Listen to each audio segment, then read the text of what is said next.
Well, it's my pleasure to introduce to you all today Dr. Eric Westman. He's an associate professor of medicine at Duke, and he directs their keto medicine clinic there. Dr. Westman, I've come to know at least electronically over the last few years through his work. He did his undergraduate education at Stanford, where he received his bachelor's of arts in history. And then he went to the University of Wisconsin for medical school, and from there to Lexington, Kentucky, where he was an internal medicine resident, including chief resident, before moving to Duke to receive some training in general medicine. Duke has a very aggressive, innovative training program for general medicine, and Eric received his master's in biometry from Duke. He's had a long interest in behavioral issues like smoking and obesity and type 2 diabetes. He's become very active in the bariatric obesity field. A few years ago, he was the American Association of Bariatrics Physician of the Year. He was a past president of, or he's a master fellow now of the Obesity Medical Association. And he's agreed to speak to us today about reversing type 2 diabetes with obesity medicine. So Eric, I'm thrilled that you're speaking, and I only wish it was here. Thank you so much. Obesity medicine is kind of a new field, although the problem is everywhere. The field is not known by many people. And I got to do the name change from the old American Society of Bariatric Physicians to the Obesity Medicine Association, which kind of made the doctors who created the term bariatric upset. So it was the medical people who made the bariatric term, and the surgeons kind of co-opted it and used it. But I got tired of going to meetings saying, you know, I'm president of the American Society of Bariatric Physicians, and people would go, 1001. Oh, what kind of surgery do you do? So the next time I go, we're the medical weight loss doctors, American Society of Bariatric Physicians, the medical weight loss doctors, and it would be 1001. Oh, what kind of surgery do you do? So no, I'm an internist by training, as you just heard. So, and yet I went through training, and you're going to see, I'm going to go back to the beginning of diabetes, a little history. Yeah, that's my undergraduate major. But, as an academic, you get to, well, you used to be able to travel around, and I got to touch the original edition of the Osler Textbook of Medicine in Montreal, the McGill Library. I got to, test out the basin of Ignaz Semmelweis in Austria. And so what a wonderful, I'm trying to bring together experience. No, I'm not an endocrinologist, and I think I might even at the end conclude that it's a good thing I'm not, because I can look beyond what our current treatment for diabetes is, for example. So I'm past chairman of the board of the Obesity Medicine Association. There are now 4,000 doctors who are board certified in this budding field. I'm also co-founder of Adapt Your Life, which was just a way for us to get information outside the Duke Clinic. I'm also author of several books, to get the ideas, the information out beyond the clinics. But so for diabetes, let's just, the matter at hand, there really wasn't much diabetes before the beginning of the 20th century. And in this review that I stopped here with the Allen Joslin approaches, because the types of treatments were really kind of all over the place before Allen and Joslin, kind of the advent of modern medicine. And so the very low calorie diet, also the starvation diet, was low in fat and low in carbohydrates. And so this is going to be a theme that in the early 20th century, diabetes was treated with low carb diets. So this was taken off the Joslin website. Joslin first diagnosed Mary Higgins, and apparently Mary Higgins was a famous name for a long time, the first one diagnosed with diabetes, but it turned out to be the first among 130,000 or more Joslin patients. That must be including all of the patients up until today, perhaps. But Joslin recommended a low carb, high fat diet, the one that I'm going to talk to you about today. dietetic treatment is of first importance. The carbs taken in the food are of no use to the body and must be removed by the kidneys, and thereby entailing polydipsia, polyuria, pruritus, and renal disease. And Mary Higgins was put on a stringent diet consisting only of protein and fat. The beneficial effects were seen at once. She gained 5 or 6 pounds and was advised to eat all the cream, butter, and fatty foods. So then Frederick Allen, another prominent, world famous doctor in the early 1900s, here's his method. First, the patient with diabetes was fasted until glycosuria was no longer present. They couldn't measure blood glucose, they measured the urine glucose. But you fast someone. So this is the best treatment for diabetes. You have someone who is totally out of control, don't let them eat anything. This is the best treatment. Well, a very powerful treatment. Then carbohydrates in the form of green vegetables were introduced, starting at 10 grams per day and increased until the glycosuria threshold was reached, which is what, around 160 milligrams per deciliter or so? So the carb intake prior to the appearance of glycosuria was considered the optimal amount of carbohydrate, and so it was kept there. The carb level was maintained, and then protein was added to the diet, beginning with 1 to 1.5 grams of protein per day to find the glycosuria threshold for the combination of carbs and protein. So it was kind of, I don't know, funny to me that doctors now are saying, well, protein raises the blood glucose. Well, yeah, they knew it 100 years ago. They weren't even measuring the blood glucose, they were measuring the urine glucose. Finally, so you have a certain carb level where the blood glucose, urine glucose showed, then you added protein to that level where glucose showed, and you didn't want the glucose in the urine. And then finally, fat was added to the diet to provide calories for weight gain or weight maintenance. Fat was observed to have little effect on glycosuria, right? Fat doesn't raise the blood glucose. For some patients, a weekly fast day was recommended. Remember, this is 1915, before insulin was discovered. So William Osler took all this information, put it into a textbook called the Osler Textbook of Medicine. And this I got from the McGill website. William Osler is regarded as McGill's most eminent medical graduate, and as professor of the Institutes of Medicine, the most eminent member of the McGill medical faculty. At the time of his death, he was without question the best known and best loved physician in the English-speaking world. Of course, this is the McGill website.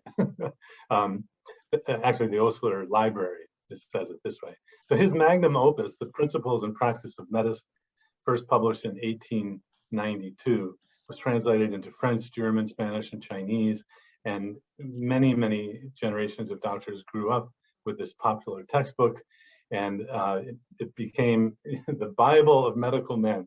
Of course, this is his library that's touting this information. So here's the Osler Textbook of Medicine, which happily landed on my desk right as I was doing my first study in 1998. A patient of mine gave me this. She was a used bookstore owner, and she knew I knew a little about history or liked it. So I got this textbook, and you can see this is the 1923 edition of the Osler Textbook of Medicine. And under diabetes, I thought, well, what do they do for diabetes? The quantity of food by a severe diabetic on the top right here in the blue rectangle is 10 grams of carbohydrate a day. So basically, and it's 75 protein, 150 grams of fat, and 15 grams of alcohol. Interestingly, some of my patients, when I show this, they go, I can have alcohol. And sure, it's not a deal breaker. But so this list of foods is remarkably similar to the list of foods I've used in my studies and even in my clinic today to not only help people with obesity, but also with diabetes. And so this was the reigning textbook for many years. In fact, when you look back, most doctors knew about this, until insulin came around and all of that. And so let's see what happens. This would just show that it's not just the Osler Textbook of Medicine. It was the Allen method, as you saw, the Joslin method. Even Newberg and Marsh talked about high-fat diets in the treatment of diabetes. insulin comes about, and it was a miracle. But there are really two diseases of insulin dysfunction, at least two. Type 1 diabetes, which is insulin deficiency. You're giving people life by giving insulin. But there are other things that happen in this disease. Without insulin, you're unable to store fat. And so you end up with someone who has a thin body habitus because there's no fat store, no ability to store fat. And then you're basically starving due to the inability to use glucose and store fat. And I'll show this in just a minute. And the remedy, of course, for type 1 diabetes is increase the insulin, right? So this picture, and many pictures like this, was very helpful for me to understand that the condition before and after insulin treatment for type 1 diabetes was not just a remedy of the glucose issue. It also meant that insulin helped you to store fat. And in the obesity world, I've done a lot of teaching of other doctors, and we call insulin basically the fat storing hormone, or the fattening hormone, whether you use it exogenously or endogenously from your own pancreas. And here's a demonstration that without insulin, you cannot store fat. That's the child in the left panel here, held by the mother. You start giving insulin, you stop the glucose from being so high. You also start the glucose to fat change, the transformation, and then the fat getting stored. And so you now have a chubby little kid who is getting insulin with type 1 diabetes. Miraculous, miraculous. But this twist in the story here is the other kind of diabetes, which was actually treated by low-carb, high-fat diets before insulin and before, back in the Joslin days. They didn't know the difference. They talked about heavy people, though, and light or lean people. But about 1960 here, Yalow and Burson were the first to actually be able to measure insulin. So can you imagine how awkward this would be? You're saying, well, insulin is actually required to keep the blood glucose down, so insulin deficiency causes diabetes, of course. Well, but now you measure the insulin level in these adults with type 2 diabetes, or maturity onset diabetes, and they have insulin. They're not insulin deficient. So it's been known since 1960 that people affected by type 2 diabetes, the adult onset, have elevated insulin levels already. This is kind of awkward if you're trying to say that blood glucose is a simple system, and without insulin, the glucose goes up, you give insulin, you fix it. Well, you did fix it for type 1, but maybe you didn't fix it with type 2. So what happens if you give insulin to someone who already has high insulin levels using insulin for type 2 diabetes today? So now I'd like to shift gears entirely, bring a clinical story. This is Shelley's story from 2009 to 2021, when I met her last summer. So this is we use Epic in our computer system here at Duke, and I do give me the weight over the time. So one of the problems with Epic is it's not a proportional time frame. So if you have more, anyway, if you've used Epic, you know that you might have a whole lot of data here, but it gets the whole space on the screen. But this shows her weight back to 2009.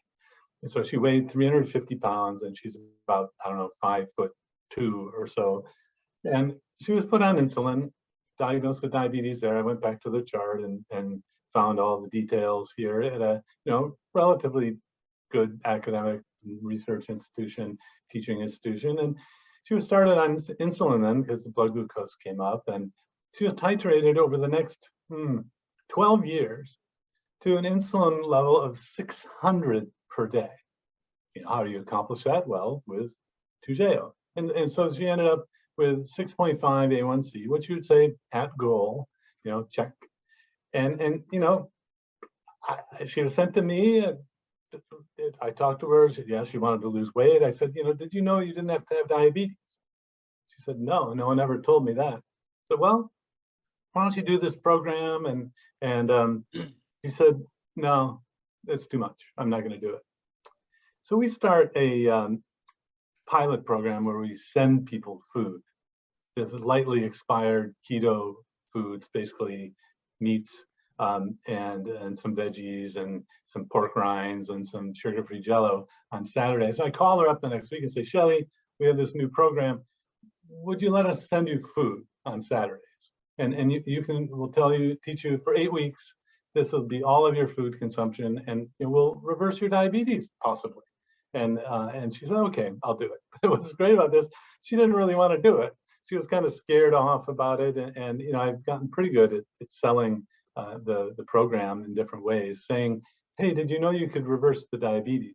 It's a great way to get people motivated because they've never been told. So here I'm down to bullet number 3. So where she was increased up to 200 units of the 2JO. And in the note, it says the diabetes may be from weight gain. Wait a second. Okay, well, but she's on insulin, and notably her weight didn't change over these years. It stayed the same, but it's way too high, of course. So in May 2021, her weight's 352 pounds. Her hemoglobin A1C is 6.5 at goal. So she's on all this insulin. She was put on a diet consisting only of protein and fat. And I use that language to remind you that this is really what Jocelyn and Alan and in the Oslo textbook said. The deprescribing is fascinating, and you have to be careful. The blood sugars will plummet down. And in this case, she knew about insulin and blood sugars. She was measuring them frequently. She was instructed to check her finger sticks and to not take insulin if the blood glucose was less than 100. Kind of a simple way to keep people safe from hypoglycemia. And I ask everyone the question now, what would happen if your blood glucose was 100 and you took insulin? And if they don't know that it goes down, then you got a problem of teaching and you want to take more time, but she knew exactly. So after 10 months, so 8 weeks of the food delivery program, she knew what to do. And we taught her the type of foods to have. Her weight is now 260 pounds. She's down 90 pounds. And the A1C is 5.5 off of insulin. Better than before. So here are kind of the details. Step back. For over 10 years, she was, marinating in insulin. And the glucoses are not really normal. And yet this is what we accept. Not me. I take a break. This is what my endocrinologists in my area accept. I'm sorry, I'm going to be radically different. I can beat you guys if you're using this method. However, I don't have a study to prove it yet. We want data. We want money to fund studies. But just look at this. 90 pounds down. And the context here is you had 10 years to fix this, you guys. I mean, this is with my experts who are down the hall from me. They're world experts in the medication management of diabetes. And they kind of go along with the low carb, but they'll say, oh, my patients won't do it. Well, they don't really help them do it. That's my reply. But anyway, so just imagine that if now you had 100, 1,000 people going off the medicines like this, you want to be ready for the deprescribing or have people understand how to do it, or have a company scale up to do it, or have someone, a nurse practitioner or someone to help you. Although I still, at the number of people I have with 10 at a time, I let them have my cell phone and I let them call me if they have any questions. But just what a great story, right? And so, but my secret is food. Food is the answer to this medical problem. And it was known for a long time, it just was kind of forgotten. So Shelly's story is a great one. Now, she's not alone. So here, this is called a small multiple. I'm going to show you a bunch of these. You add up all the insulin, doesn't matter if it's twice here, it's 40 units twice a day, it's 80 units. That's the bar graph here. So a total of 80 units, you cut it in half on the first day, and this person's off all of the insulin in 1 week. And there at the bottom, it shows you the blood glucoses are all under 140, and the weight is only down about 8 pounds. It's not the weight loss, it's the carb reduction. And so the next person here, just same kind of graphs, was on 60 units a day, didn't lose much weight, but is off all of the insulin in 2 weeks. blood sugar is at least as good as before. I've even had colleagues say, well, your A1C isn't normal or at goal. And I'll remind them, but wait a minute, you only had an A1C of 6.5 on 600 units of insulin. And now you're saying it needs to be better than 6.5. It's not, that's just not acceptable. I mean, I'm doing better without the medication. So, and you always want to compare to how bad it was before or how good it was before. So this person's on 100 units of insulin at the beginning. Blood glucoses range from 50 to 250 on 15 units a day of short-acting, 60 units of long-acting. It doesn't matter how you give the insulin. Add it all up, cut it in half, reduce it, help people get off. This person's off in 3 weeks, 100 units of insulin. This person's off 170 units of insulin in 1 week. Doesn't matter if it's been 10 years. It doesn't matter how long someone's had diabetes. If they've been eating carbs and they've never tried a carb-reduced kind of diet, then you may have this kind of effect. So this person's on 36, 36, 36 short-acting, 65 long-acting. How many of you have patients like this? I mean, it's so common now. The reason this person came off the insulin so fast is he was drinking sugar, a couple of liters of Coca-Cola or whatever brand sugar-sweetened beverages. I'm beginning to think, if a doctor treats someone with diabetes and you don't ask if they're drinking sugar, this should be sort of almost like, unacceptable. It can't be malpractice because everyone's not asking. That malpractice is the pack of doctors. Is it different? No, of course no one's saying.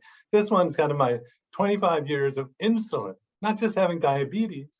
It's 25 years of having insulin off in 6 weeks, 160 units, and down 20 pounds to boot. Well, and so we got criticized with our early studies that you're doing a multi-modality sort of thing. You're fixing diabetes and you're changing the weight and you're doing this. And and that we were criticized that it does all these different things. You don't know which is doing which. I don't care. I should have included the blood pressure. That gets better too.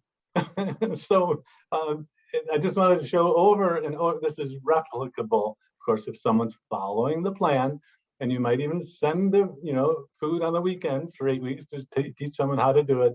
Anyway, I think I got the point. Well, this was my record of taking someone off 500 units of insulin. But I also wanted to point out that if someone has a lot of abdominal obesity causing the insulin resistance still, don't expect normal glycemic control until that weight is down. So that's the insulin resistance from abdominal obesity theory. Anyway, this is great fun. I mean,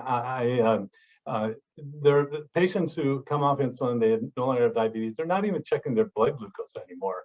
And I'm kind of torn about the CGM monitor. It makes it so easy to check blood glucose. No, I don't want people to check blood glucose. Okay. Oh, I still have more. Even if someone's on an insulin pump, this can work. And if I see a growing number of people with type 2 diabetes on pumps, that's like trickling in a little bit of fat creating hormone all day long. So we take people off the insulin pumps. Now, if you have type 1 diabetes, yes, this will work. You just lower the insulin concomitant to the lowering of carbs at the same time. And yes, of course, if they're truly type 1, they will have to have the insulin. Now, this just, I was told about those other slides. Well, you didn't show the A1Cs. Well, okay, here, this person, again, was treated for 9 years with a weight in the orange between 250 and 300 pounds, with an A1C going from, with the scale on the right, from 6 to 8. Starts a low-carb ketogenic diet, and over the next 3 years, the weight's down almost 100 pounds, the A1C's under 6, off of medications. My hope is that we can take this and start preventing these problems from beginning. Here, I didn't get this person until they were 250 pounds. What if we started talking about this when someone weighed 150 pounds? And I'm not necessarily saying total carb elimination like Jocelyn and Alan, but just at least a lower carb type of diet. Now, this is why I say I practice the best internal medicine that I ever have with medications, because I can take people off all of those medications and achieve better weight control and hemoglobin A1C control by addressing the food. And I'm trying to, really inspire the new generation of doctors that, if you're not happy with management and you want to fix things, that's how I got into medicine. I wanted to fix things. And 10 years in, I'm not fixing things. I'm just managing things. And now that's like, I just hate hearing that on TV. Manage your diabetes with this drug and that. No, you can actually reverse diabetes. So type 2 diabetes is a problem of insulin excess. It's been known since the 1960s. It's hyperinsulinemia. It causes insulin resistance. Well, that's the term that's used to explain why the blood glucose is still high when the insulin's high. It must be insulin resistance. You're able to store fat, but you're unable to use the fat for energy. So it gets locked up in that fat store. So this is the combination between type 2 diabetes, the overlap, and obesity. And then people feel bad, they're hungry because these glucose swings, they can't access their fat store, so they feel compelled to eat more. It's like you're trapped in this wanting to eat and consume more. Just telling someone as a doctor, just eat less, exercise more, doesn't work because these hormonal changes you just can't control with willpower. So the remedy for type 2 diabetes and obesity where there's insulin excess is to reduce the insulin. How easy, how simple, right? So type 1 diabetes, insulin deficiency, you want to increase insulin. You fix people, you save lives. But type 2 diabetes and obesity, the insulin's already high. You don't want to give insulin to this. You want to reduce the insulin by whatever means you can. And I'm just demonstrating how to do it with a very low carb diet.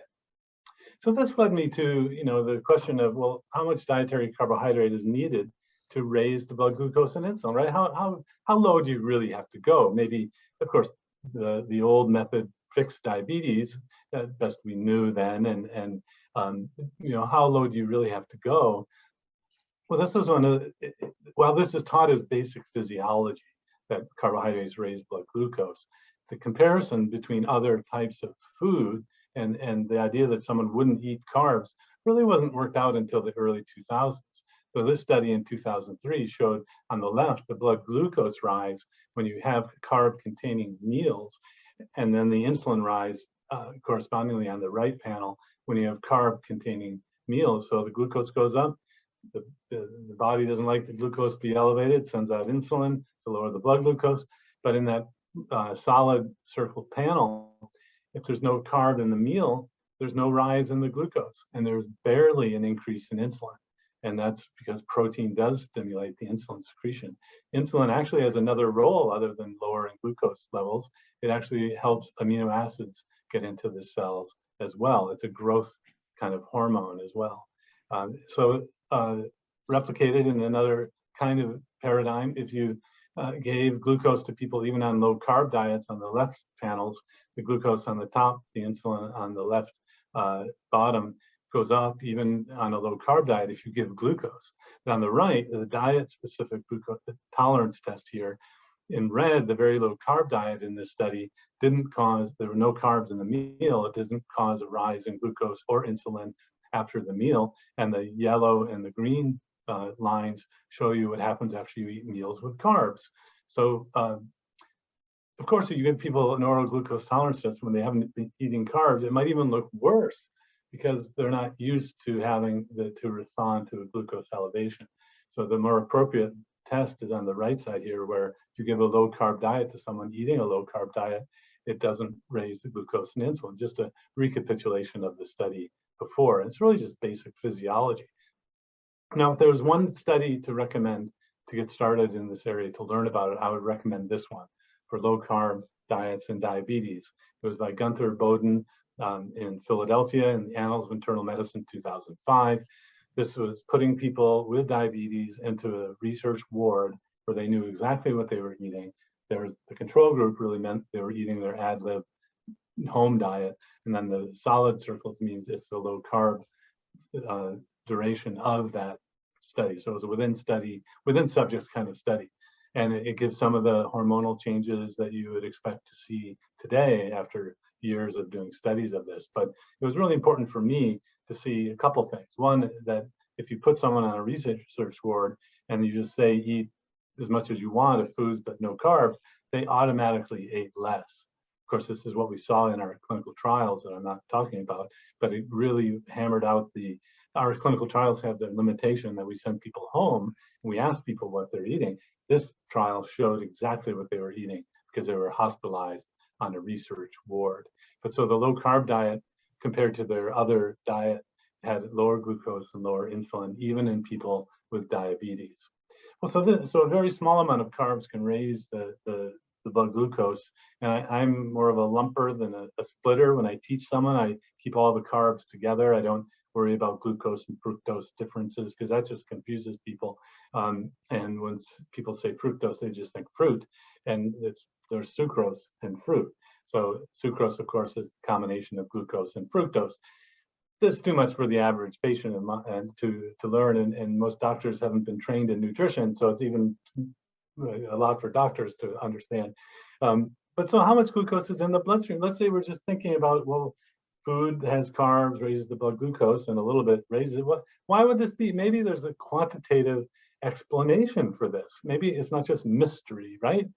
If they knew this before, if they knew this 100 years ago based on urine glucose, why is it so relevant today, and what might even be more important today when we're looking at blood glucose?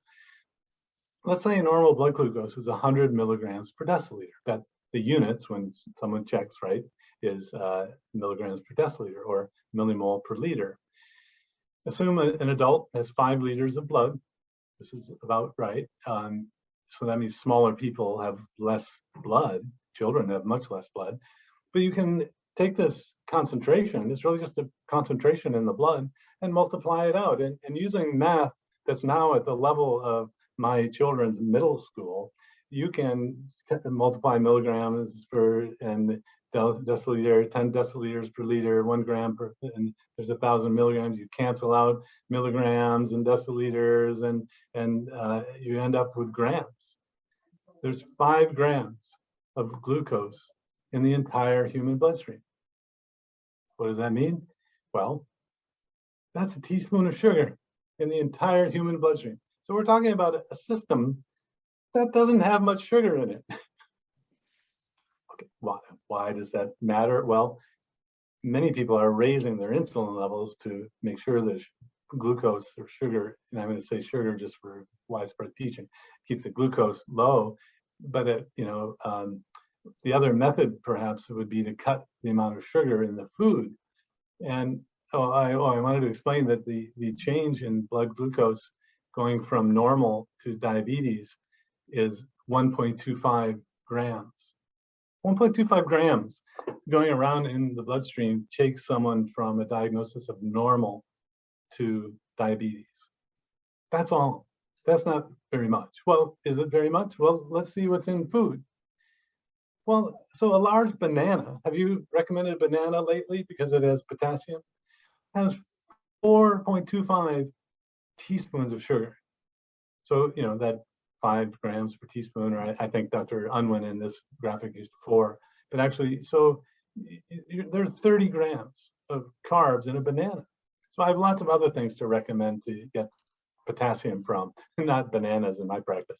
1 cup of Fruit Loops, I didn't even know they still made Fruit Loops. It's been so long since I've been down that aisle at the grocery store. Has 3.25. A Coca-Cola has 10.5 teaspoons of sugar. And you wonder why someone drinking a Coca-Cola might raise the blood glucose. Remember, a change of 1.25 grams of glucose in the blood takes someone from normal to diabetic. There must be like a battlefield in there with the glucose coming in and the insulin going up and the glucose going into the cells. And this is what's also known as inflammation. 2 tablespoons of peanut butter, even has sugar, ketchup, etc., orange juice, grapes.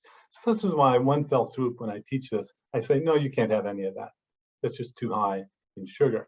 And there's not enough room in the blood, not enough space in the bloodstream for it. So if you go back, the rationale for using a low carb diet in the Joslin days was the carbohydrates taken in the food are of no use to the body and must be removed by the kidneys, thereby entailing polydipsia, polyuria, pruritus, and renal disease. Mary H. was put on a stringent diet consisting only of protein. Look at that. I mean, they're of no use to the body. That's why the body's getting rid of them. it's kind of a fascinating perspective. Certainly the body doesn't have to have carbohydrates. In the modern era, though, the rationale is carbohydrates raise the blood glucose and insulin is already high in type 2 diabetes. So my patient Shelley was put on a diet consisting only of protein and fat to keep the carbohydrates out of this very delicate equation, including only 5 grams of glucose in the entire bloodstream. So how could this happen? You know, if this is not the first time you've heard this, I'm grateful for that. But for most people, it's the first time. They didn't know that diet could do so much.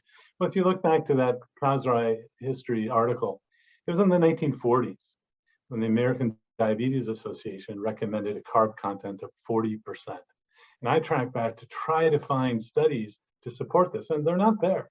So basically, it was a non-governmental organization with experts involved, and I think the rationale was that you wanted to allow people with diabetes to eat normal foods, normal even though they might be unhealthy. It wasn't until the 1970s and 80s when the low-fat diet came in, which meant, have all the carbs you want, you just have to limit the fat. But it was really the influence of this American Diabetes Association that spread this through all of the medical world. And the missing study, the study I was looking really hard to find, of course, I'm using evidence-based medicine that didn't exist then. I wanted to find the study with type 2 diabetes and hyperinsulinemia, randomizing people to the Joslin, the Allen, put in the Oslo textbook diet of protein and fat, the one I use today, the results you just saw in Shelley, versus randomize people to that diet versus a 40% carb diet with medicine. And yeah, you can use Byetta, insulin, you can use SGLT2 inhibitor, I don't care, glipizide, metformin, but they have to eat a carb diet. So then we'll have outcomes of mortality, MI, renal failure, BMI, even quality of life. This study was never done. There's no data saying that high carb diet with medicine is any better than that old diet of Allen and Osler and Joslin. It's pretty chilling, actually. So no studies in there. It was really just an organization. Now, they say, once Harvard starts studying it or writing about it, things change. Well, I hope that happens. David Ludwig, a colleague I've never collaborated, I collaborated on one study with him at a distance. It was a Facebook study showing type 1 diabetes can be greatly controlled with this approach. But he and Belinda Leonards at Harvard put together a history. And you have to know David's style, Dr. Ludwig's style, is that he's a detail-oriented guy. And so you see the Kazrai figure of the history. Now, here is the history of treatment of type 2 diabetes. And it's separated into monitoring, insulin therapy, nutrition, focus. And so there it is, carbohydrate restriction up until the 1920s, and then 1920 to 1990, gradual increase in dietary carbohydrate in orange there. And I didn't really notice till now that orange is fading away, meaning the use of a low carb diet was fading away. And there's no study that shows adding carbs using medicine is superior to the carbohydrate restriction that was used prior to the availability of insulin. Okay, we can't go back, do the study, we can hem and haw about it. What are studies showing now? Well, meta-analysis showing different types of diets, effects on glycemia and type 2 diabetes from 2018 shows in the node here is the proportional to the number of people or the n size. The thickness of the line is the proportional to the number of studies. There's just about as much research about low carb diets as Mediterranean diets for diabetes, or even moderate or high protein diets. Of course, there are more low fat diets that node there because that's just historically what people used. But the summary of this meta-analysis said that for reducing hemoglobin A1C, the best low carbohydrate diet was ranked, low carbohydrate diet was ranked as the best dietary approach. Okay, modern evidence, kind of recapitulating what we kind of knew before. But the best study recently because we know people were in nutritional ketosis. They had ketone monitors, and they had, while it was a remote study, they had a scale that was Bluetooth the results to the study center. This paper is a must read if you want to know about diabetes treatment with a low carb keto diet.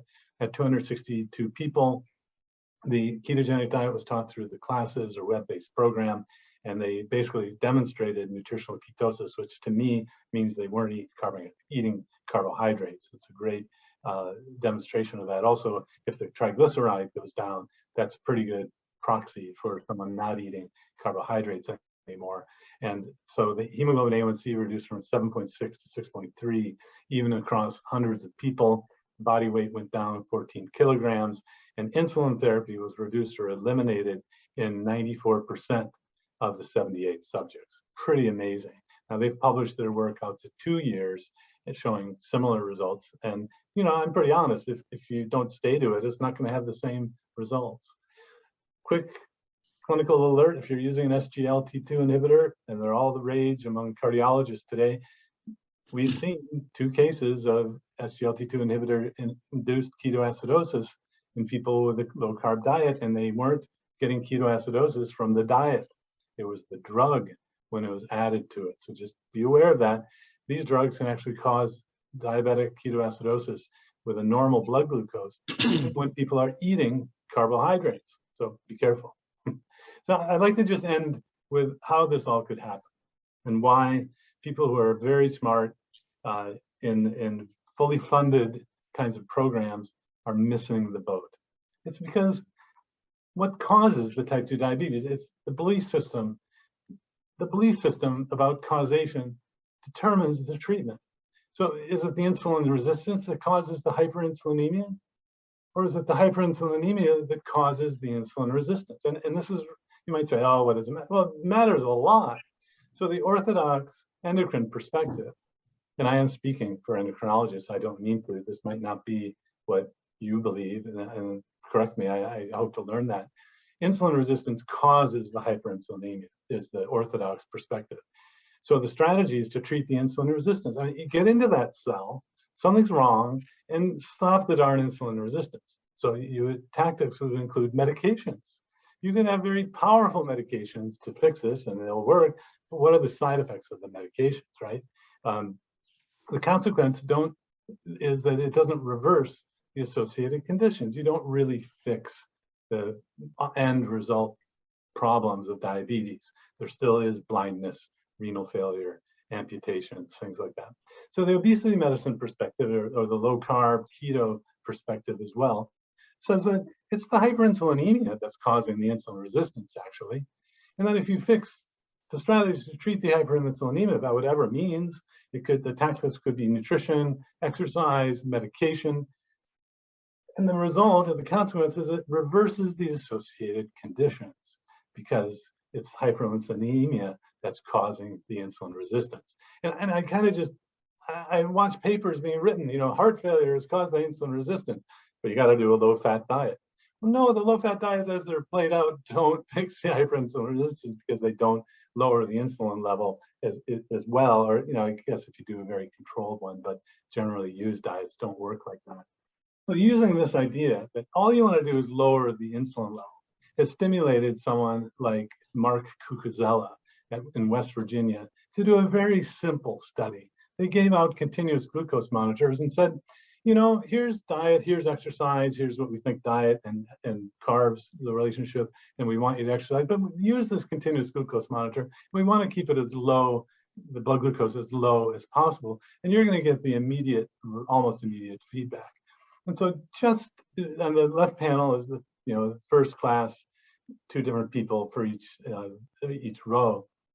And within, you know, 4 weeks, or I guess here 6 weeks, you have almost normal blood glucoses without really doing anything as a practitioner.